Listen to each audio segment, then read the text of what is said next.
Hi, dear students, learners, and all my seniors and juniors who are here on this channel, watching me on this channel. You all are welcome here warmly. I hope you would have enjoyed all the previous videos I have created so far and uploaded. Things I have uploaded so far, we have tried consciously to do everything to our deepest insight or level. Is explicit, and I want to just add the information as much it is possible from the different sources like internet, from the textbook, and all the information we have gathered already. You know that if you talk about the epistemology, it is completely the ocean. It is not completely limited to a single bucket of water. So as much as you practice of something else, you have immense knowledge of that thing. So I think that we are going to now cover block number 2 of psychopathology of BPC 014. And before this, we have already covered all the units of block number 1 of BPC 014 of psychopathology.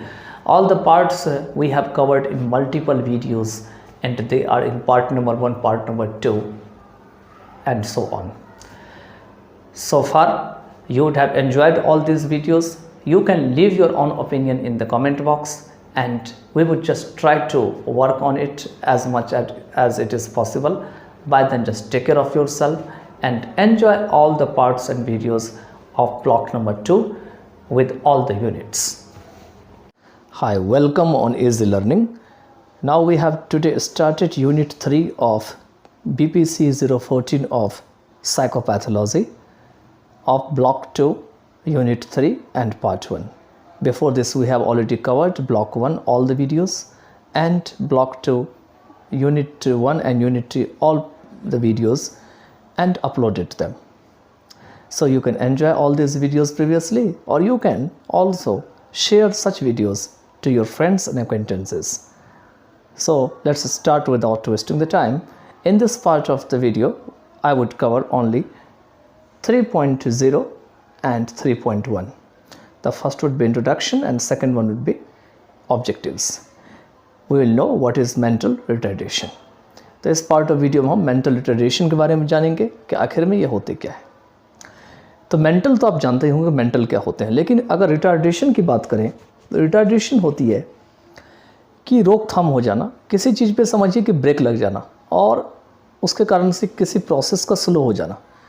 मान के चलिए बच्चे के अंदर में brain की growth हो रही होती है और वो ग्रोथ नेचुरली ना होकर के उस पर कोई बाधा या विघ्न आ जाता है, तो उसी को मेंटल रिटार्डेशन कहा जाता है, और इसी के ऊपर इस चैप्टर में हम स्टडी करेंगे। चलिए शुरू करते हैं। पहले ऑब्जेक्टिव्स को देखते हैं क्या है। पहले इंट्रोडक्शन को देख लेते हैं, उसके बाद ऑब्जेक्टिव में जाएंगे, ठीक है। तो देखिए इसमें दे रखा है इंट्रोडक्शन में कि mental retardation is a developmental disability characterized by inadequate adaptation to societal demand। कहते हैं कि मेंटल रिटार्डेशन एक ऐसा डेवलपमेंटल डिसेबिलिटी है, मतलब डेवलपमेंटल डिसेबिलिटी मीन्स जो डेवलपमेंट को कमज़ोर कर देता है, जिसको अलग किया जाता है, कैरेक्टराइज्ड किया जाता है अपर्याप्त एडेप्टेशन के कारण टू सोसाइटल डिमांड। मतलब सोसाइटी जितना डिमांड करता है उस डिमांड के मुताबिक से जो मेंटल रिटार्डेड लोग हैं या बच्चे हैं वो अपर्याप्त तरीके से वहाँ पर में रहते हैं, अडेप्ट उस हिसाब से नहीं कर पाते हैं। तो इसलिए यहाँ पे इनएडिक्वेट एडेप्टेशन दे रखे हैं। एडेप्टेशन का मतलब होता है कहीं पे किसी अनुसार से ढल जाना या किसी अनुसार से वहाँ अपनी पोजीशन बना लेना। This disability is typically diagnosed in early childhood. और ये जो प्राय डिसेबिलिटी होते हैं वो शुरुआत के चाइल्डहुड में जो है वो पहचान ली जाती है। When a discrepancy is recognized between a child's level of intellectual and adaptive functioning and that of children of the same chronological age। कहते हैं ये तब पहचान ली जाती है जब चाइल्ड्स जो लेवल है इंटेलेक्चुअल और एडेप्टिव फंक्शनिंग की और उसी उम्र के दूसरा कोई चाइल्ड है जिसकी क्रोनोलॉजिकल एज अगर दोनों की बराबर किया जाए, अगर दोनों में समानता नहीं पाई जाती है, जो होना चाहिए समानता, मान के चलिए 6 साल का 2 बच्चा है, दोनों के बीच में अगर हम डिसेबिलिटी के बारे में देखें तो, लेकिन अगर दोनों की डिसेबिलिटी अगर अलग अलग है, एक प्रकार का नहीं है, तो उसी को डिस्क्रिपेंसी कहा जाता है। ठीक है।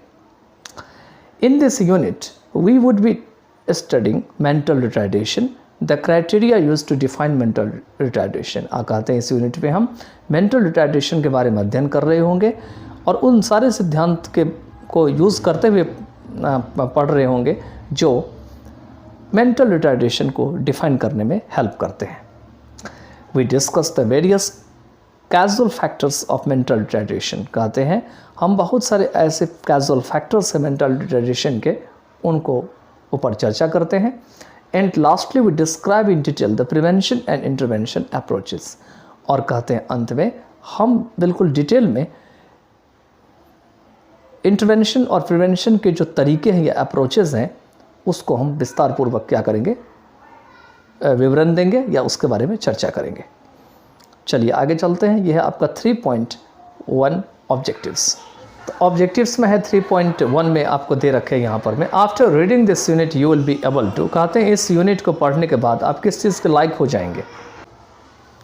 तो पहले आप मेंटल रिटार्डेशन को जो है डिफाइन कर पाएंगे, उसके बाद है describe the different levels of mental retardation.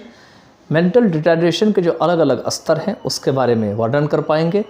Explain the aetiology of mental retardation. कहते हैं कि किसी भी रोग के जो लक्षण होते हैं उसके जो ऊपर जो साइंटिफिक स्टडी होता है या वैज्ञानिक तरीके से स्टडी की जाती है उसी को एटियोलॉजी कहा जाता है, तो उसको एक्सप्लेन कर पाएंगे। और elucidate the measures of prevention and treatment of mental retardation. कहते हैं मेंटल रिटार्डेशन की जो प्रिवेंशन है कि उसको कैसे रोकथाम करेंगे, ट्रीटमेंट है उसका कैसे उपचार करेंगे, इलाज करेंगे, उसके प्रति क्या उपाय होना चाहिए, मेजर मतलब यहाँ उपाय होंगे, उसको जो है एक्सप्लेन करके स्पष्ट करेंगे। एलुसिडेट मीन्स एक्सप्लेन करके किसी चीज़ को स्पष्ट करना, क्लियर करना। चलिए आगे चलते हैं। नेक्स्ट पार्ट ऑफ वीडियो में जो है हम 3.2 को लेके चलेंगे और इसके साथ हम इस वीडियो को यहीं पे कवर करते हैं। I hope you would have enjoyed and you can share such videos to your friend or your acquaintances.